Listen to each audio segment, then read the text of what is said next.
try to annotate or put in the video description, there were a couple things pointed out to me from Geek Sales after they saw my video where I just mentioned a couple things in error. One was I mentioned that these two other cables that were originally on the LCD board, the original LCD board, I think I mentioned that they were both audio. One is the USB port that's on the side of these newer gen Courtercades, and the other one is audio. So I'm going to try to salvage that USB port on the side. I need to power this. If I wanted this to work with data and power, I'd have to find some type of adapter or some way to get this on my Raspberry Pi 4. But I guess there's two options, really. I mean, you can always connect a USB extension from your Pi 4, run the cable, and replace this internal USB port, which I will show you here. Let me go ahead and lift this up. Get this out of the way. Lift that up.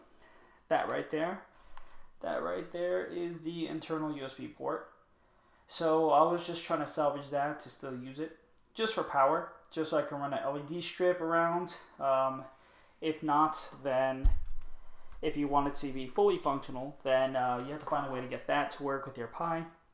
You know, maybe in the next video, the one after, when I'm installing the Pi and running through it, at that point, maybe I'll have a way to still have that working, because I don't want to lose that. It's really convenient, especially if you wanted to install the controller like this was originally made for. So that was the first thing I wanted to correct, which was about these. The second thing was that I wanted to mention that the 3.5 millimeter jack that is on this board here on the top, I'll go ahead and point that out. Here on the top, I mentioned input. Obviously, it's an output. So right here where the screwdriver is pointing, it's an output.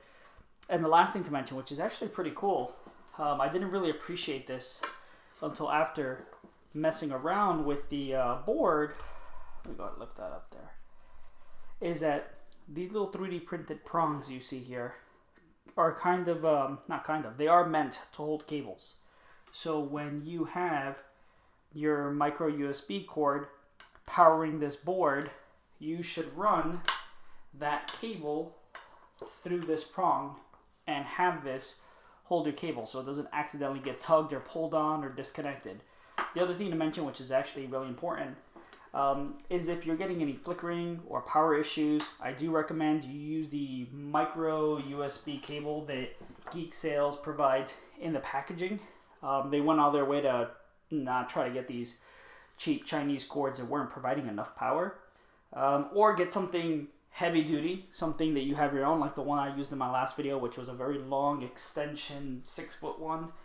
This length is more than enough. Once I actually have a power strip in here, obviously the cord won't need to be longer than a foot. So I'm going to go back to using that OEM cable that came with this.